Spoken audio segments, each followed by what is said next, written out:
Good evening, everyone.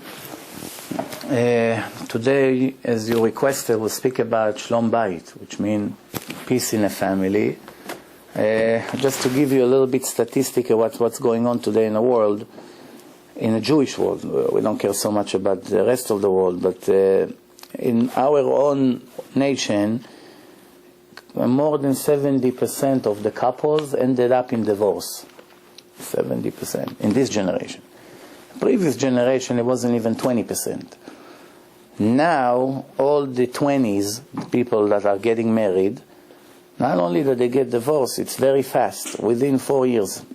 Usually they get divorced with 1 or 2 kids. It doesn't even get to be 10, 15 years together. And obviously something is wrong, right? If they're not supposed to be that way. Now, in Israel, when Israel started as a nation, many Jews came from all over the world. From Persia, from Bukhara, from Russia, from Iraq, from all kinds of places. And in Israel, in the beginning, most of the people were religious. In the beginning. After 10, 15 years, when Israel became a state, most of the people started to leave the religion. Why? Because the Zionists that made Israel a state were all communists. From Russia, from Poland. They were anti-religion. Communist means anti-religion. They don't believe in any religion, not necessarily Judaism. So they made Israel with kibbutz, moshav, with the Russian concept. You know, you have a red card, you want to work, you have to work on Shabbat. They made the schools, boys and girls together. So the new generation that grew up in Israel 60 years ago, they all became not religious. The less religious the people become, the more the divorce rate goes up. Always like this. So in the beginning, there was hardly any divorce. When I was a kid, even though most of the people already stopped keeping the mitzvot, stopped keeping Shabbat, there was tons of cars on Shabbat in Israel, the parents still got together. They still were together. And actually, I can almost say happily married. Yeah, there's arguments in here and there, but non-religious. We're talking non-religious. Why? Because they were very traditional. Even though they stopped keeping mitzvot, they were very traditional, very conservative, and people knew that once you get divorced, it's the end of your children. If kids in school would know that your son comes from a broken house, it's very big embarrassment. Not only that after another 10, 20 years, the divorce rate started to go higher and higher. But when it's really flied up, after they brought television. Once they brought television, the first television in Israel was about 30 years ago.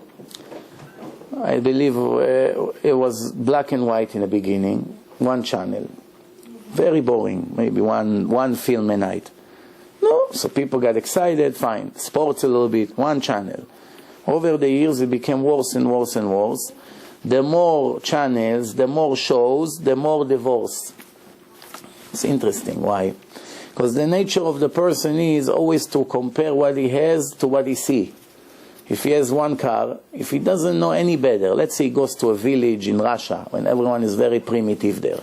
They hardly have a car, very old car, and he comes with a Toyota, right?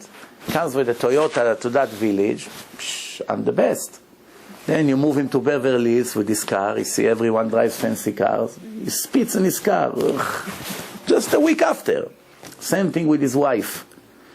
If his wife, compared to what's going around, is nice, beautiful, everything is fine, he feels I'm great. Once he goes to a place when he sees all these young girls and they're all not dressed, and everything he sees on commercial and on televisions and in the movies, all day, all night, he cannot look at his wife. Same thing the other way around. When she gets him, she's very happy with him. The more she sees, the more problems he creates. Now you see, the Torah told us the answers to all these problems. All we have to do is just to learn the Torah. The Torah, what the Torah said. The Torah say, a man cannot look at another woman. If all the men in a Jewish nation will keep this law, what would happen? Nobody will ever be busy comparing his wife to others because he watches his eyes. So most of the problems right there are over. Then the Torah said to the ladies that they must all be dressed modestly. So even if accidentally a man walked in the street and a woman came by, even if he saw her, it wouldn't trigger anything. Why? She's completely covered, and it wouldn't create any problems. And that's so the women don't keep that law, so that creates more problem. Then, one other rule the Torah said that a man must learn everyday Torah. Before he goes to work, he prays in the morning, he learns Torah. They sit in a synagogue, in yeshiva, they learn Torah 1 hour, 2 hours. The Torah, it's like a spiritual antibiotic. You take the worst person in the world, you see how he behaves every day, try 1 week. 1 week, you don't need years. 1 week, bring him to yeshiva to start the day with 1 hour learning Torah. And follow him, and see how he behaves that week. That he started the day with an hour Torah. You won't believe. Different person, more relaxed, less angry, less running around to make scenes. If somebody comes for tzedakah, he gives more. The Torah has a wonder effect on a person. Wonder. It's mamash make miracles. How do I know? First, the Torah says that the Torah is the best cure for the soul. But even if the Torah wouldn't say it, I would tell you the same thing. How? I see in our yeshiva in Monsey.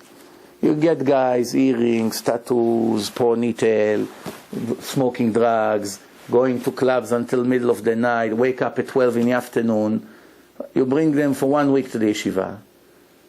Then they say, you know what, I'll stay another week. Well, after a month, no ponytail, change their clothes, they talk better, they get up early, 7 in the morning, they're already in shul, ready. You come a year later, in a billion years, you won't believe that something like this can happen. 1 month learning Torah for a few hours a day. 1 month. You hear them on the phone, how they convince their friends that they must come and see what it is. A month ago, you had to bribe them to come. Now, he's already talking to his family, you have to keep Shabbat. 1 month. So you see the magic of the Torah? One time, I had a meeting with the biggest Mekubal in the world. After Rabbi Kaduri passed away, supposedly, nobody knows the truth, only Hashem knows who is the biggest. But from what people say on the street, the biggest Mekubal in the world is named Rav Yaakov Hillel. That's his name. So I once met with him in an issue that there was, I think it was exactly by now 10 years ago. 10 years ago we met for about 45 minutes. And then he says to me, what? 400,000 Baalei Tshuva, 600,000 Baalei Tshuva, Beloni! Nonsense! The only Baalei Tshuva are the ones who went to learn Torah after they became religious. Those who stays on the street, they're not Baalei Tshuva, it's Beloni. They never changed. Just to be a robot and to move your hands, to wash it, but inside everything the same. The only way to become Baal Tshuva is to throw yourself into the water, the Torah. If not, there's no change. You can see people who became religious just from listening to few lectures. After 20 years, you compare how they are now compared to what they were used to be, almost the same. Still angry, still speaking dirty language, still watching things in the internet, still the wife is all open when she goes to weddings, still they go to places that are not supposed to go, still they go on vacation on a beach or place. 20 years, it's Shomer Shabbat. Still Chiloni. Beloni. He thinks he's religious. Isn't it a shame? Isn't it a shame? A guy, 20 years, he thinks he's religious, he comes to Hashem, he says, my friend, you made 1%. From 100%, you achieve 1%. I said, 1%? I walk with a yarmulke all day, tzitzit, yarmulke, what do you mean 1%? I go to synagogue 3 times a day. So 1%, my friend, 1%. You're still the same arrogant person, you're still the same crook in a business, you're still watching the girls everywhere you go, you still cheat on your wife, you still curse all day, you still violent, you still cheat on traffic, cut people with your yarmulke, make chilul Hashem, you still eat things that are not so kosher. Yeah, okay, good, there's a certificate on the wall. Yalla, let's eat. So why did you become religious? Just that you snore all Shabbat and you get up at 10 in the morning and come to the shul when they finish the davening? This is what you think you became a tzaddik? Judaism is not a religion. It's a way of life. And there's only one kosher way of life. Only one, not two. There's only one kosher way of life. What's the right kosher way of life? First of all, once a person get married, the Torah said that him and his wife became one unit. Ish ve'isha. Become one soul. And Rav Aryeh Levin was a big tzaddik in Israel, I don't know, 30, 40 years ago.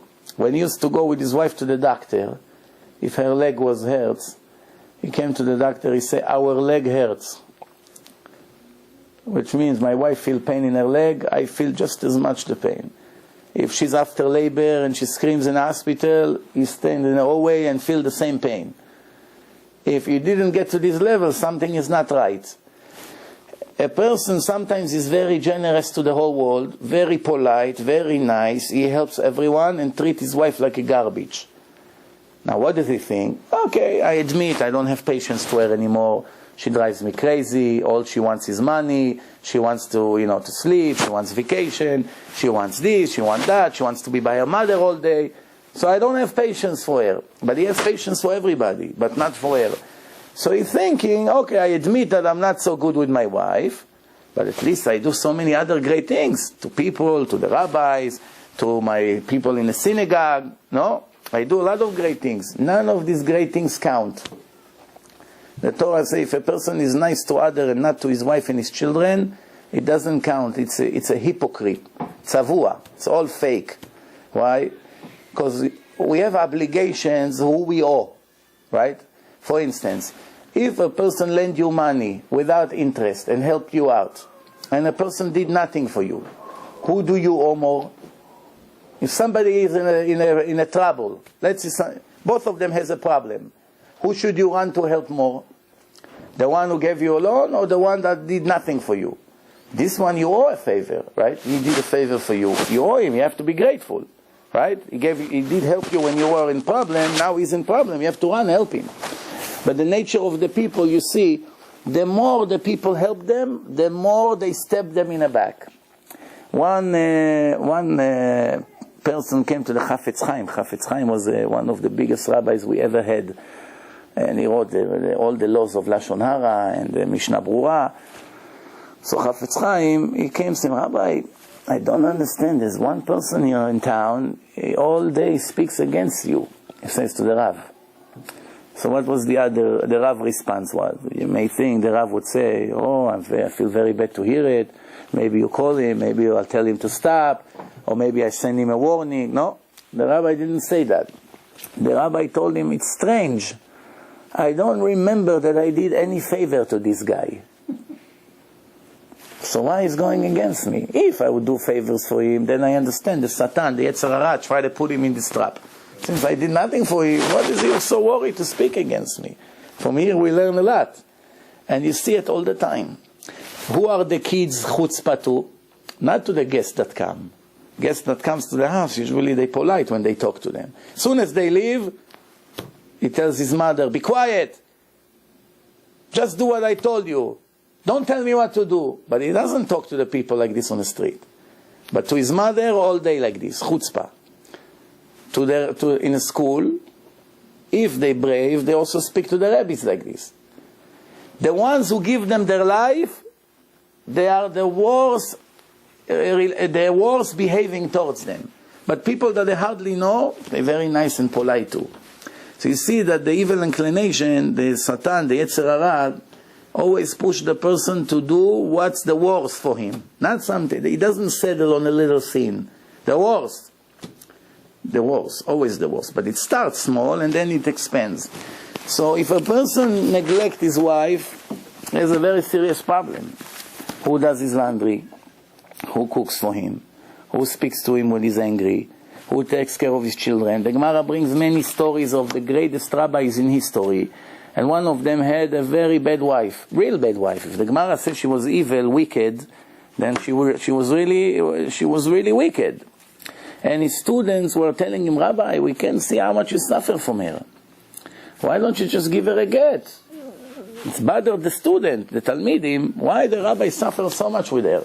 So he answered them, Daya shemegadelet et banai. It's enough that she's raising my children, right? They go to yeshiva, she dresses them, she feeds them in the morning, she sends them to yeshiva. That's already worth it for me to suffer with her. To get what she says, she speaks not nice. Everything I say, she does the opposite, no problem. As long as she takes care of the kids. I know one person, very good person. He's Israeli and his wife American. And both Jewish, Shomer Shabbos. They got married, few years he was okay, and then the problems began. And she gives him nightmare. Now they're in the process of getting divorced, but for many years before they started the process, nightmare, it's not a word. So once I asked him, how long you willing to continue to suffer like this? You're still young, you have a chance to get remarried and start, another family. He said, no, every time I want to do it, there's something who stops me. I said, what? He said, she's very good to my children, a very good mother. And I'm afraid if I get divorced, now it's going to be problems with the children, everything will fall down the tube. So the guy is suffering for years, like because that she's a good mother to the children, like the rabbi in the Gemara. And so sometimes this is what people, if she's not a good mother, then what else? So, to be grateful, it starts from your own home, for the people who does the most for you. Not enough just to come home at night and turn the television on and begin to watch, like most people do. All week they don't talk. They don't talk all week. They don't do things together. They don't take a walk together. They don't go places together. People think that if they married for 20 years, the romantic side of the story is over. It's like roommates. No. They can still go to a cafeteria and sit and drink something and eat and talk and laugh. They can do things together. A relationship has to always be built. It doesn't happen 1 or 2 years and then it stays forever good. There's a lot to do. It's gifts, it's holidays, and the Torah has halachot. How to be together, what to do, what not to do. I give you an example. One time a guy comes to me after a lecture and says, Rabbi, I'm sure my wife is cheating on me. They're already married for 2-3 years, this couple. I said, what makes you so sure? He said, I tell you the truth. In the beginning, everything was perfect. Mamash, we were in love, we together. Mamash, I couldn't ask for better. Now, in the last 2-3 months, she's avoiding me all the time. Every time I come close to her, she's making me an excuse, headache, this, I don't feel good. Something is fishy. So I started to follow her. I checked the computer, I checked the phone bill, I can't find any proof. But I have no doubt that it has to be. It cannot be. Right? All of a sudden it changed like this. So I'm thinking. Misriyata Dishmaya, Yosh Baruch Hu gave me an idea. I asked him, let me ask you a question. Did you tell your wife recently, like 2-3 months ago since the problem started, did you tell her that she gained weight? So he's thinking, he said, yeah, I told her. She really gained weight, he said. So I told him that's the reason for all your problems. This sentence that you say create all these problems. So, don't exaggerate. Big deal. What did I say? So you don't understand how the mind of a woman works. Now it will take you 20 years to correct this mistake. So I said, what? He started to get nervous. I say, now let me tell you a few other things that happen with you. When you go into your room with your wife and everything, why she always avoids, she doesn't want you to look at her, she goes in a weird way, she's hiding herself from you. You say, yeah, exactly. So I say, she lost all her confidence being with you now. You hurt her so deep that now that's it. It will take you forever to try to correct it. No, you're thin, you lost a lot of weight, you look great. Yeah, it's going to help a little bit. But you already know your real opinion about her. She lost her confidence being with you. That's why she's avoiding you. No cheating, no nothing. So here is an example of a man that never learns Torah. He never learns what a woman is. One little innocent mistake, even if he was right. He didn't mean to hurt her. He just told her, he was hoping that maybe she will go on a diet or something. Ruins his marriage. His marriage is not the same, right? One other mistake is arguing in front of the boys and the girls, the kids. Arguing in front of them about anything, about why did you buy it, it's too expensive, why did you choose such an ugly color, why we have to go to your parents again for Shabbat, I'm tired of it. All these arguments that husbands and wife has must be together in their room that nobody hears. And if they have a tiny apartment, goes down somewhere and argue in a park or something, or in a car. And it's not a joke. Arguing in front of the kids make the kids the same. make them impulsive, makes them also bad husbands and bad wives. Whatever they see in a house goes into their genes. For instance, you see, if the father is angry and he screams a lot, look at all his kids, they're all the same. They're all getting the same, which means they are, impulsive, they scream, they do all kinds of crazy things, the kids. Why? Because that's what they learn. That's how they grew up in a house. Same thing with the mother. If the mother put tons of makeups every time she leaves the house, as soon as the girl becomes 9, 10, she also wants. If the mother put all kinds of veil to attract attention to her body, the girl will be the same. If they see that all the parents care is about money, and when rich people come, they give them a lot of respect, but when poor people come, they disrespect them, they're also going to be like this. They grow up with the feeling money counts. If you have money, you're something. You don't have it, you're nothing.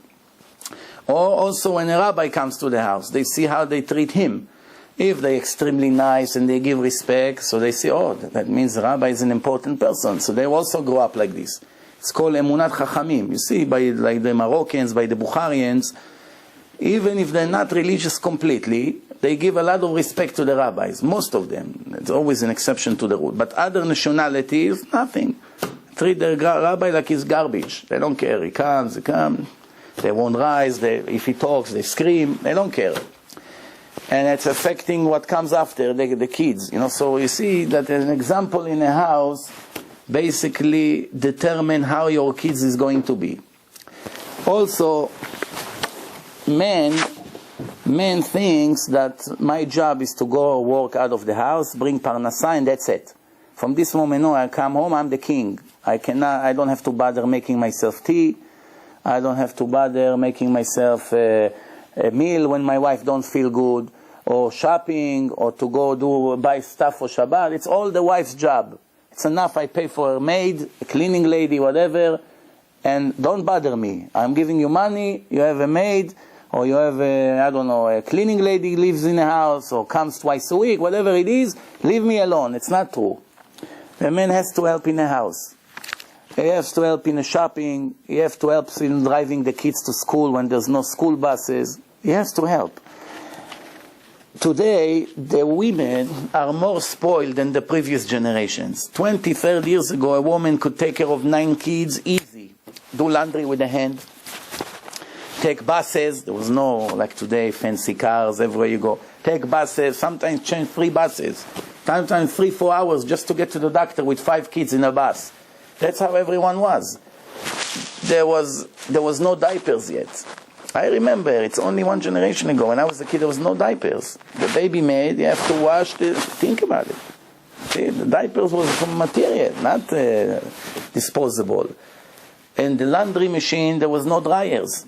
You had to put it to dry for a day or two. And then to iron. So much things to do. There was so many things. It used to be that most people didn't even have a phone in their house. If they needed to get something, there was no phone. No phone to call anyone, so you have to send somebody to go. This is how it was. You wanted to buy vegetables, there was no delivery. They come to your home with a truck, deliver. You had to carry everything, or you have a special cart, you walk in the street with that. That's how life was.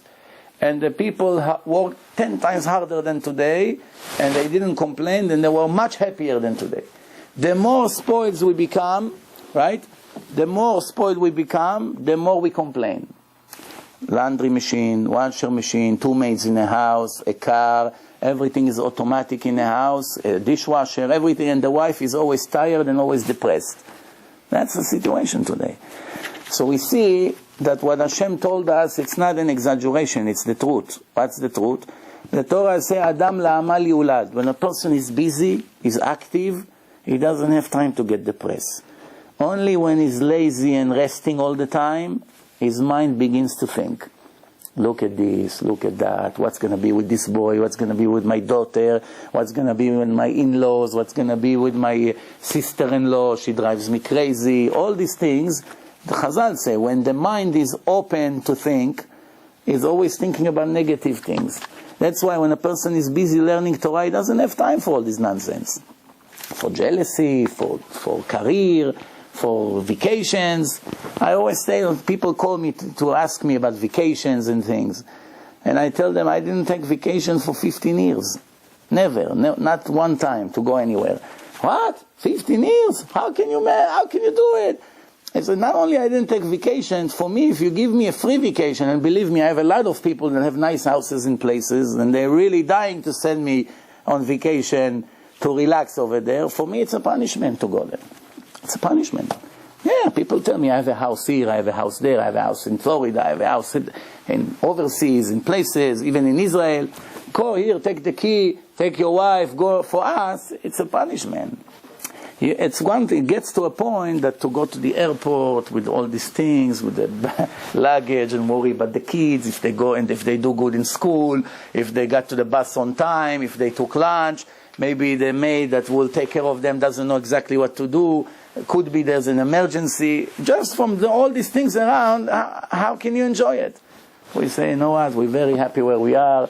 Even Shabbos, to go to places, for me it's a punishment. I have to do it because I'm a speaker. I speak in places.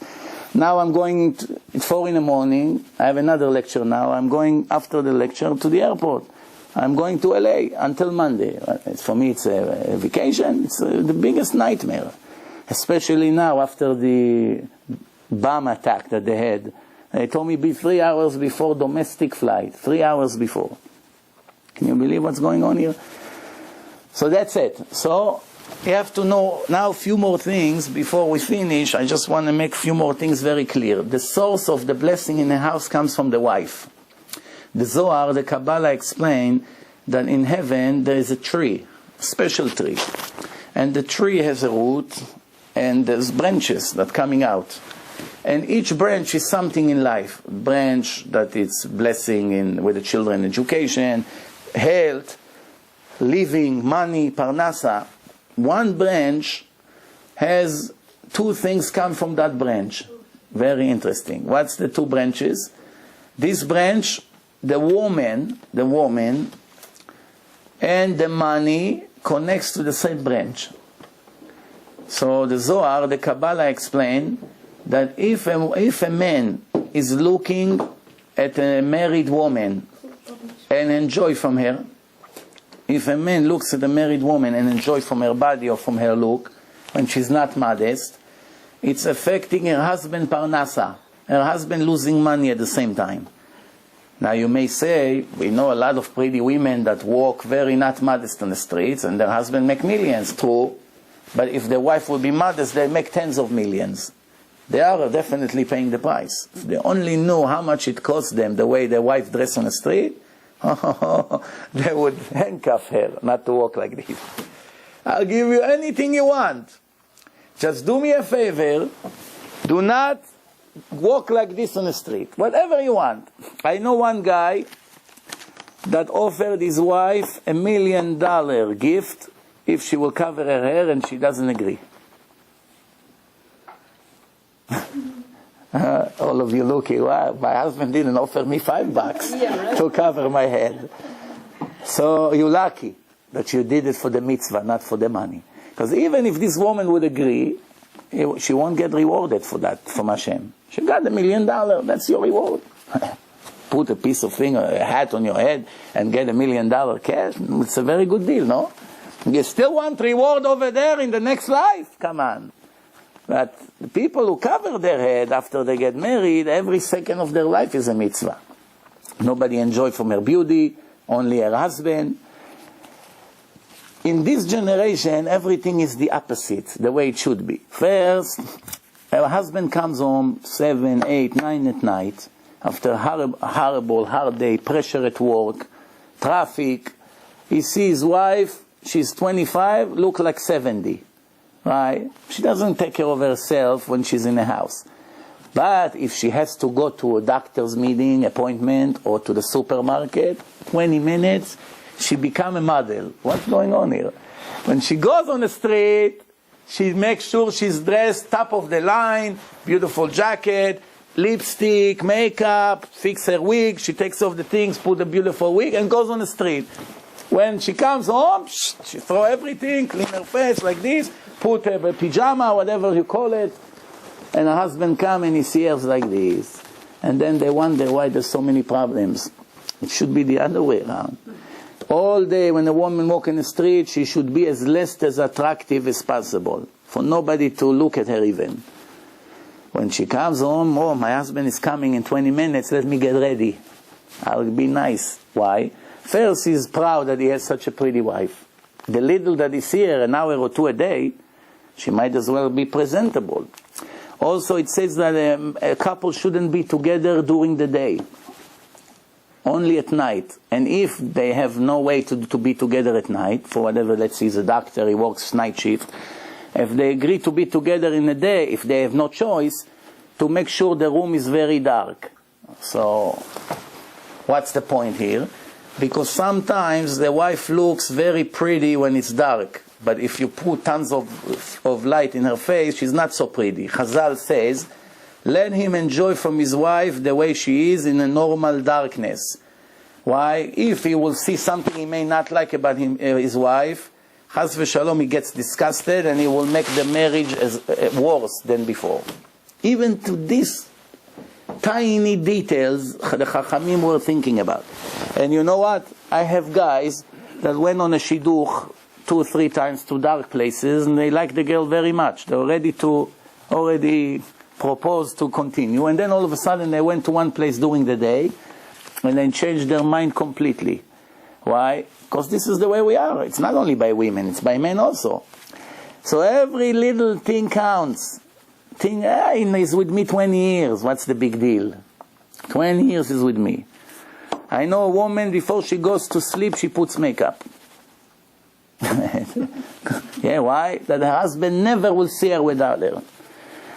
It sounds silly, but in this low-level generation, even things like this is important. The idea is not to take things for granted. The woman should think, my husband is a tzaddik. He will never replace me with somebody else.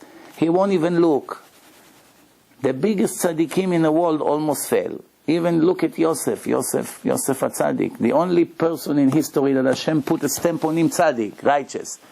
Eshet Potiphar make a fashion show for him. Fashion show. Changing clothes, Rashi writes, בגדים שלבשה בוקר לא לבשה ערב. She's changing her outfits few times a day.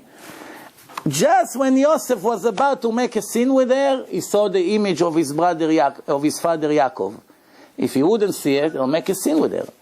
So even such a tzaddik that learns with his father Torah and was such a from a holy family, even he was about to make a sin. So that means nobody is clean from these sins.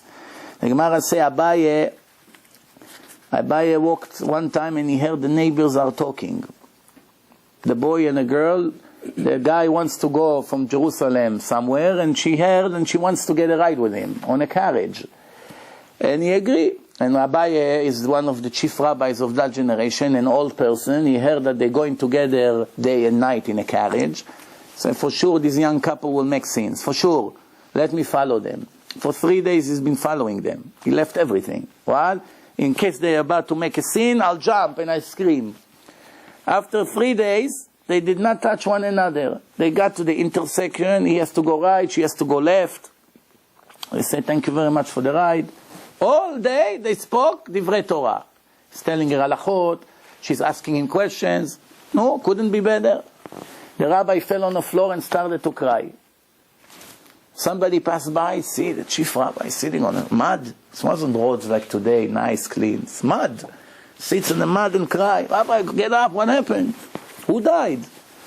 Nobody died. So, you see this couple, this guy and that girl? For 3 days I've been following them. And they did not touch one another for 3 days. Only divrei Torah all day. So the guy said, very good, no, so what's the problem? So you don't understand, huh? If I would be the guy that gives this girl a ride, I would make a scene with her. And this is the chief rabbi, and all the rabbis in the world today cannot be 1% from him. All of them combined. It's not an exaggeration. If you knew who was this Abaye. Every page in the Gemara, Abaye and Rava, one of the most important Chachamim ever lived. So if I would be with her, I would make a scene. If I would be with her. The Gemara says, one man saw a woman and fell in love with her. Fell. And he comes to the girl and he says, I want you, if you can go on a date with me. She said, no, I'm not interested, leave me alone. So he went to his doctor. He's depressed now. He comes to the doctor, he said, doctor, I saw this neighbor of mine in the neighborhood. I like her very much. She doesn't like me. I tell you, I'm going to kill myself. I'm so depressed.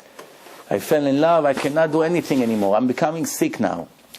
So the doctor said, okay, let me see what we can do. He went to the rabbi and said, Rabbi, we have a case of pikuach nefesh, a life risk.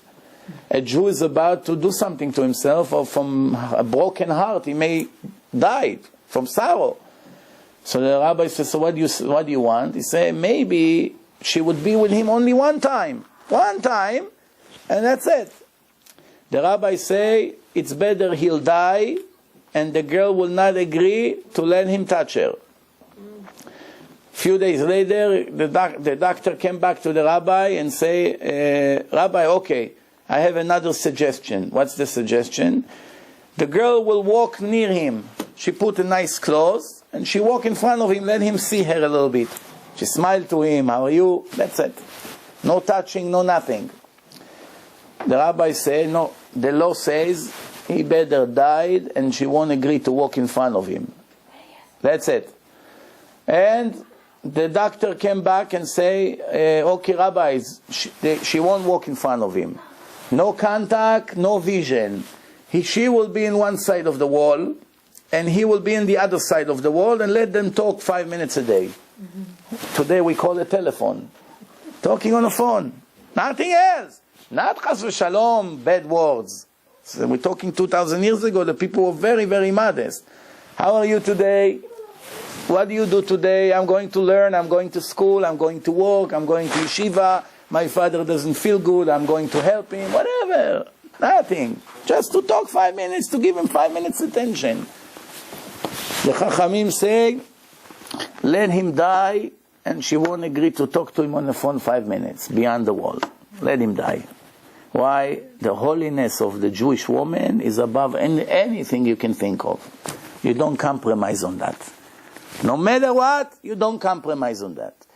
The Gemara gives another example. In the old days, people used to live in a neighborhood, like the shape of a U, the houses, right?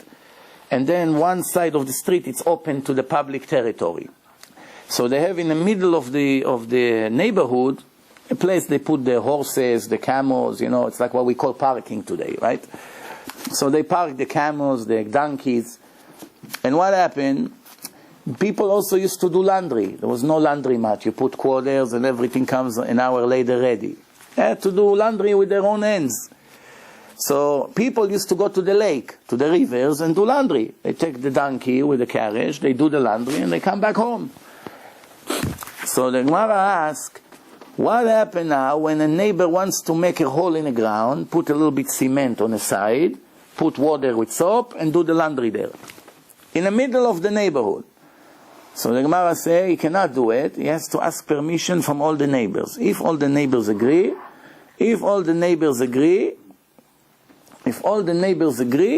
then he can do it. If not, he has a problem. He has to go even a mile away to the lake. So the Gemara asks, what about the woman, Jewish woman? Does she also need to ask permission? So the Gemara said, no, she can do it without permission from the neighbors. So they say, what's the difference between a man and a woman? What's the difference? If you need permission from the neighbor, a man, a woman, they cannot do whatever they want. Say, no, because everybody understands, every Jew, the neighbors, everyone understand that it's impossible to even imagine that a Jewish female will go to the lake to do laundry when men passing by with their horses there. Because the Jewish ladies are all extremely modest. What Jewish lady would agree to go to the lake to do laundry? We're not talking the way they dress today. We're talking cover from A to Z.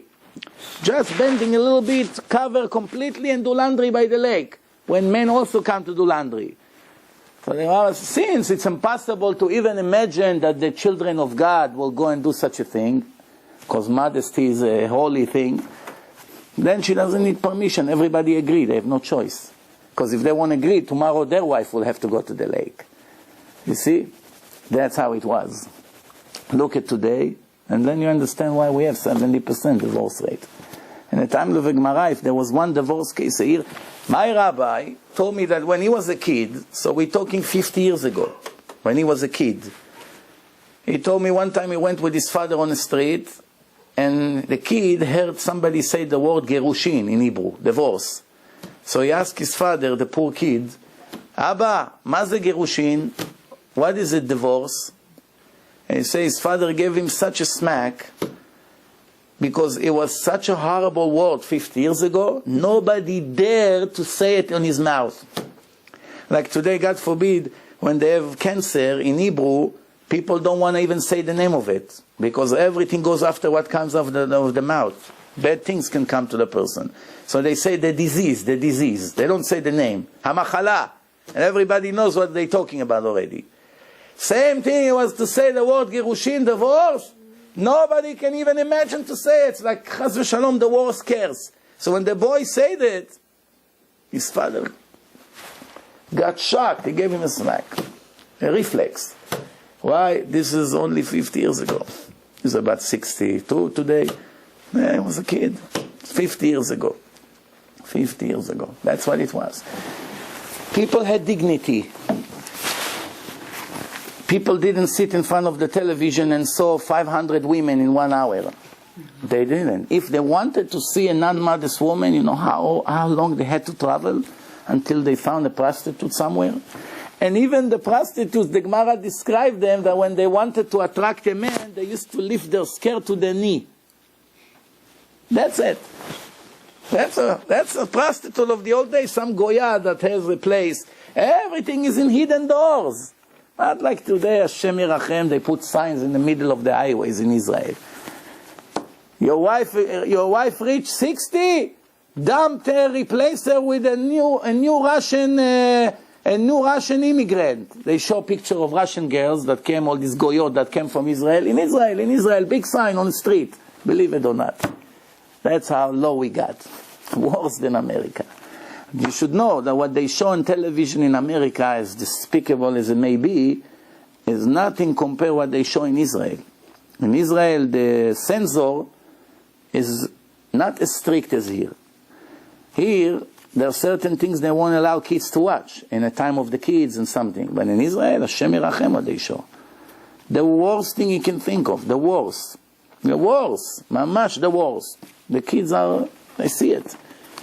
I can't believe how they're not embarrassed to sit in the same room with the father and mother and while the television play all this dirt. People lost their dignity in such a way they're worse than animals today. Worse than animals. 40 years ago, do you remember a case when you were kids, most of you are older, do you ever remember a situation that a boy, your son will bring his girlfriend to sleep in your house? Who could even imagine such a thing? Today, go and see what's going on here. He has a girlfriend, he's 18, she's 17, whatever. He brings her home, she sleeps in his room. His father's room is right beyond the wall. Think about it. The father knows that his daughter, 17, 18 years old, right here, 5 steps away, behind that wall, who knows what she does with this bomb from the street. Can you believe what's going on here? Nobody has any embarrassments anymore. That's what the Chazal says. Before Mashiach come, will go so low that the face of the generation will look like the face of the dog. Pnei ador kepnei hakelev. The face of the generation like the face of the dog. People have no respect and no embarrassment. They ask an important doctor in Israel, what would you give your son as a gift for his bar mitzvah? 13 years old boy, not religious. I will take him to Amsterdam to visit in a street with the windows, I don't know, some despicable place over there. An important doctor. That's his gift to his son. You understand? Before the boy even open up his eyes, he takes him to the filthiest place on earth. A doctor. Not talking a gangster from the street. A doctor. You understand? Chaz v'shalom, tomorrow we're going to need him to operate on us, this psycho. You understand? That's what's going on today. That's why when you go to the big rebbes, the admorim, and you give them a list of few doctors to do a surgery, some doctors it's in a black list. Even if they're good doctors, they know how to operate, whatever, they say, no, don't allow to go to this doctor. Why? He's a wicked person. They investigate, they check. They checked about them from other patients, what they do, how they talk, what they do in their normal life, and they say, this one is, no matter what, don't go to him. It's better sometimes to go to a doctor that is less professional than the other one, but he believes in Hashem and is humbled and modest, than to go to a big shot, supposedly. I remember one time, in my first son, so he's 14 and a half now, so that was about 15 and a half years ago. I went, my wife told me, the doctor wants to meet with you. Comes, Manhattan, fancy doctor's office. 2 doctors, both Jewish. One, his name was Berg, and the other one, Zarkin. 2 partners. Fancy office in Manhattan, fancy office. I go. So, I was young then. Today I wouldn't talk like this. But then, when you're young, you not always think straight. So we speak, so he tells my wife this, and the baby, and you need to do this, and you need to take this vitamin. So I told him, doctor, it's all baloney. Forget about it. Life and death is not in the hands of these pills, or with all the respect. It's all what God wants. He wants a healthy baby is healthy baby. No healthy baby, no matter what you do, is not going to help. Don't waste our time. So the doctors, first of all, he felt that he's a real big shot. So he got very insulted, like, I'm putting him down. He say, listen, with all the respect to God, without us, nothing can happen.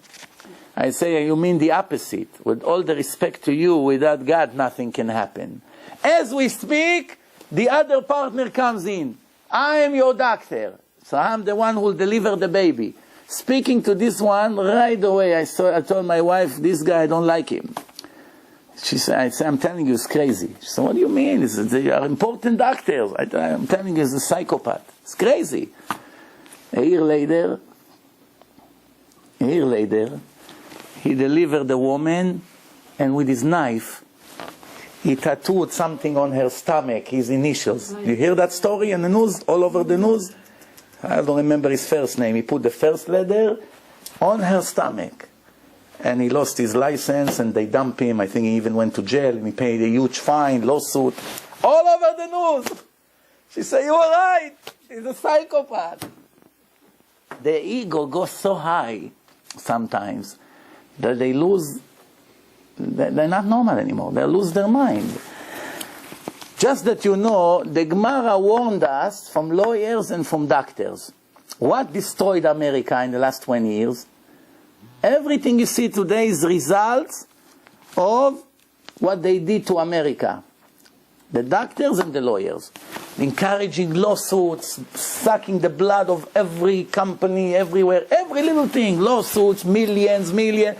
That's what's going on. You cannot breathe today. Insurance for this, insurance for that. Doctors, the malpractice goes higher and higher. It's crazy what's going on here. And the doctors, the Gemara said, the best doctors, you should be careful from them. Maybe they go express to hell. There's always good doctors, don't get me wrong.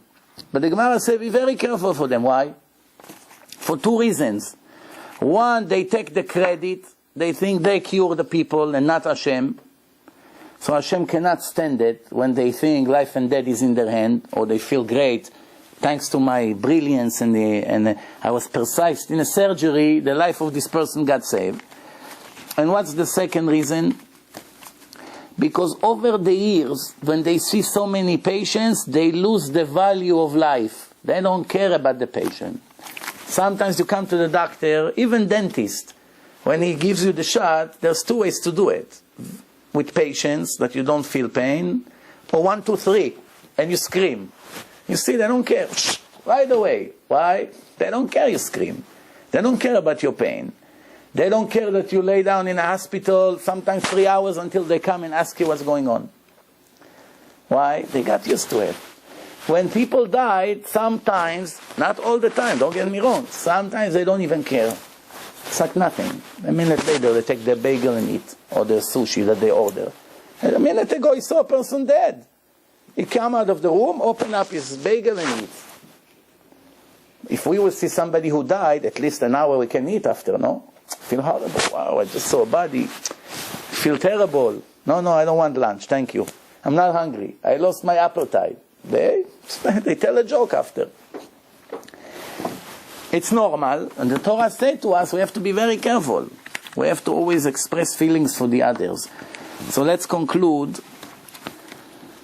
Men that don't understand that the most important thing in their life is the wife, and a wife that don't understand that the most important thing is her husband, have no chance to succeed in their marriage. They have to understand the Torah say, "Va'azav et aviv ve'imo ve'davak be'ishto." He leaves his parents and stick with his wife, and she leave her parents and stick with her husband. You understand?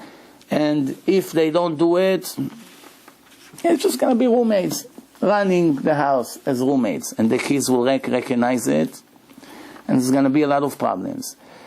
When there's no Torah in a house, really today it's very foolish to get married. Well, you want to enter the statistic in 2-3 years to be in court and fight for the house, fight for the cars, fight for the bank account, ugly divorce, lawyers. The lawyers usually take all the money anyway. By the end of the arguments, they're left with nothing, both sides. Usually that's how it ends. So what's the point of getting married? What's the point? If there's no Torah, no values, today there's no chance to succeed. If you let your children watch television, what do you expect them to become? If they watch what they see today, they become what they see on a screen. This is the hero, and this is the hero, and this head of the mafia is the hero, and they want to be one of them. In Israel, every head of the mafia, every day they show him on the media. Bodyguards, fancy cars, drivers, open the door for him. So all the kids say, wow, look at this guy, the murderer. He has such a nice house. They show it on television. He has bodyguards. They beg him to get an interview. He goes with his cigar, like supposedly somebody important. The kids grow up with a dream. I want to be like this gangster. Is a murderer. Is humiliating people. Blackmails stores. Burns people's house. They don't care about this. They just want to be somebody important. That's what they show on television. Gossip all day. No modesty. Shabbat is a regular day on television. They show everything as usual. The streets is full of it. No, go and become tzaddik when such an environment. So we have to clean the foundation first. Before we talk about how we make things, sometimes people come and say, Rabbi, why my son is like this? And I'm embarrassed to tell him, because of you. Everything you are, he became what you want. Everything you do, he does. But when somebody else does it, it bothers you. But when you do it, it's okay. But when your son does it, it kills you. But when you do it, it's okay. Hashem will understand me, I'm a person. But why when your son do it? Let's say, for instance, someone who smokes cigarettes, and his son started in a young age to smoke. It bothers him. I told you not to touch cigarette. Why are you doing it? But he does the same thing. For his son, it kills him. But for him, it doesn't bother him.